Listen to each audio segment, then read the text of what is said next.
जय सिया राम, राधे राधे, हरे कृष्णा सभी भक्तों को। भक्तों, आप सभी ने टीवी पर टीवी सीरियल रामायण तो देखा होगा। रामानंद सागर द्वारा निर्मित टीवी सीरियल जो आपने टीवी पर देखा था, उसमें तो भगवान राम और लक्ष्मण जी द्वारा जल समाधि लेने पर उस सीरियल को समाप्त कर दिया गया था। और आम तौर पर लोग यही रामायण की इतनी ही कहानी जानते हैं। परंतु क्या कभी आपके दिमाग में यह सवाल नहीं आया या ये विचार नहीं आया कि भगवान राम के जाने के बाद, भगवान राम के जल समाधि लेने के बाद अयोध्या का क्या हुआ होगा? भगवान राम के पुत्रों लव और कुश का क्या हुआ होगा? और सूर्यवंशियों का वंश आगे कैसे बढ़ा होगा? तो भक्तों, आप भी इन सभी प्रश्नों के अगर उत्तर जानने को उत्सुक हो तो इस वीडियो को अंत तक अवश्य देखना, ताकि कोई भी जानकारी जो है आपसे छूटी ना रहे। भक्तों, रावण का वध करने के बाद भगवान राम माता सीता को अपने साथ वापस अयोध्या ले आए थे। तब माता सीता को यह नहीं मालूम था कि उनकी परीक्षाएं अभी समाप्त नहीं हुई हैं। जब भगवान राम ने माता सीता को त्याग दिया, उसके बाद माता सीता को महर्षि वाल्मीकि के आश्रम में आश्रय मिला, जहां उन्होंने अपने पुत्रों लव और कुश को जन्म दिया और उनका पालन पोषण किया। लेकिन इतना सब होने के बाद भी यह कहा जाता है कि माता सीता के प्रति भगवान का अटूट प्रेम ही था कि उन्होंने सीता जी के त्यागने के बाद किसी दूसरी स्त्री से विवाह नहीं किया। वो माता सीता की अनुपस्थिति में उनकी कमी को पूरा करने के लिए अपने साथ सोने की एक औरत का बुत लेकर बैठते थे। सोने को सबसे पवित्र माना जाता है, इसलिए उन्होंने सोने का बुत ही बनवाया था।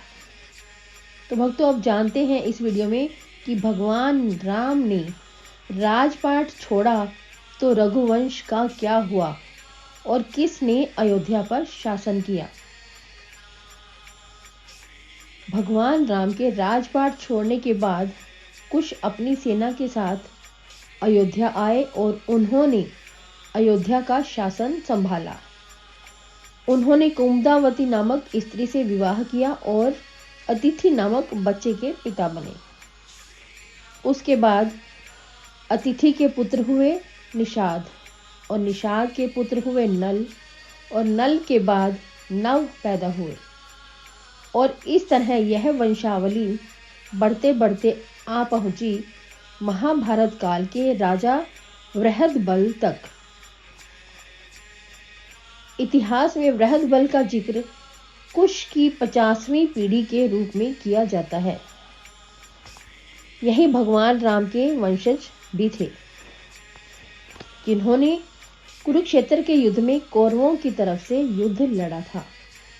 चक्रव्यूह युद्ध के दौरान अभिमन्यु और बृहदबल के बीच घमासान युद्ध हुआ था और अभिमन्यु से प्राणघातक तीर से बृहदबल की मृत्यु हो गई थी।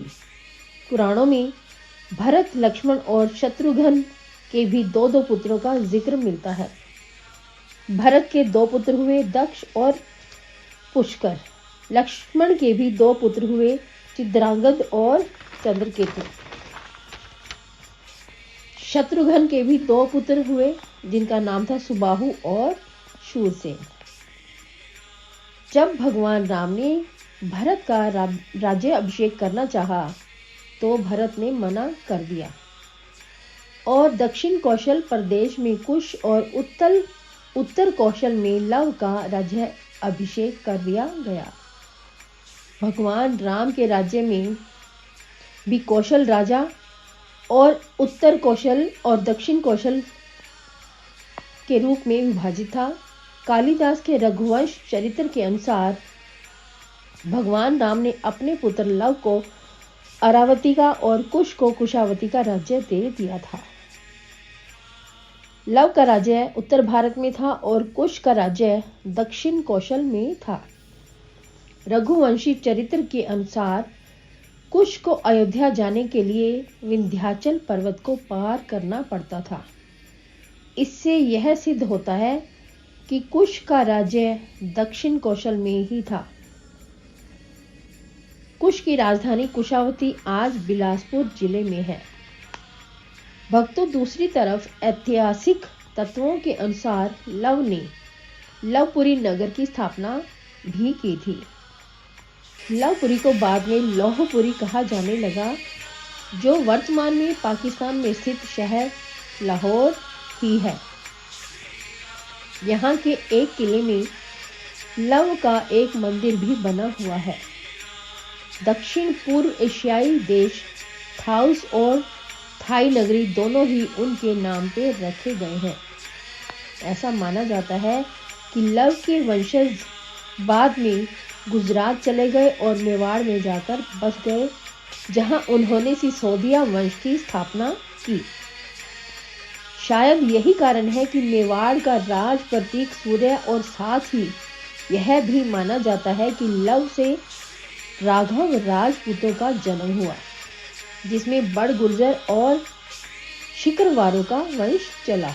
दूसरी शाखा सिसोदिया वंश राजपूतों की थी, जिसमें बैसला और गोहिलू वंश के राजा हुए। दूसरी ओर कुश ने कुशावती नगर की स्थापना की थी, जो कि छत्तीसगढ़ के राज्य बिलासपुर में स्थित है। कुश ने अपना राज्य पूर्व की तरफ भी फैला दिया था, और ऐसा माना जाता है कि थाईलैंड के राजा इसी राजवंश के वंशज हैं। शायद इन्हीं कुछ कारणों से थाईलैंड के राजा को आज भी राम की उपाधि देने की प्रथा प्रचलित है। साथ ही कुश से कुशवाहा यानी कि कछला राजपूत का वंश चला। इसके अलावा मौर्य वंश की स्थापना कुश के वंश से ही हुई। कुश की मृत्यु दुर्जय नामक एक असुर से युद्ध करते वक्त हुई थी। इसके अलावा ऐसा कहा जाता है कि लव कुश में से कुश का ही वंश आगे बढ़ा। इसी कारण इतिहास में भी कुश के ही वंशजों का वर्णन किया गया है। भक्तों, पुराणों में दूसरे सूर्यवंशी राजाओं का भी जिक्र मिलता है, जिनमें से एक राजा सिद्धार्थ यानी कि गौतम बुद्ध का भी वर्णन आता है। सूर्य वंश के अंतिम राजा के रूप में राजा सुमित का नाम जाना जाता है, जिनको नंद वंश के संस्थापक परमानंद ने हराकर अयोध्या को अपने कब्जे में ले लिया था, और यह समय ईसा पूर्व से 450 से 360 के आसपास रहा होगा। तो भक्तों, इस वीडियो में हमने जाना कि भगवान राम के बाद उनके पुत्रों लव कुश का क्या हुआ। अगर आपको वीडियो पसंद आया हो, जानकारी पसंद आई हो, तो इसे लाइक और शेयर ज़रूर कीजिएगा, ताकि हर भारतवासी को, हर हिंदू को, हर सनातनी को इस बारे में जानकारी होनी चाहिए। अगर आप मेरे चैनल पर नए हैं तो मेरे चैनल को सब्सक्राइब करके बेल आइकन दबा दीजिएगा, ताकि कोई भी अगर मैं वीडियो डालती हूँ तो उसकी नोटिफिकेशन आपको मिलती रहे। तो भक्तों, अगली वीडियो में हम जानेंगे कि भगवान राम की नगरी अयोध्या का भगवान राम के बाद क्या हुआ। तो मिलते हैं अगली वीडियो में। तब तक के लिए जय सिया राम, राधे राधे, हरे कृष्णा। अपना ध्यान रखिएगा।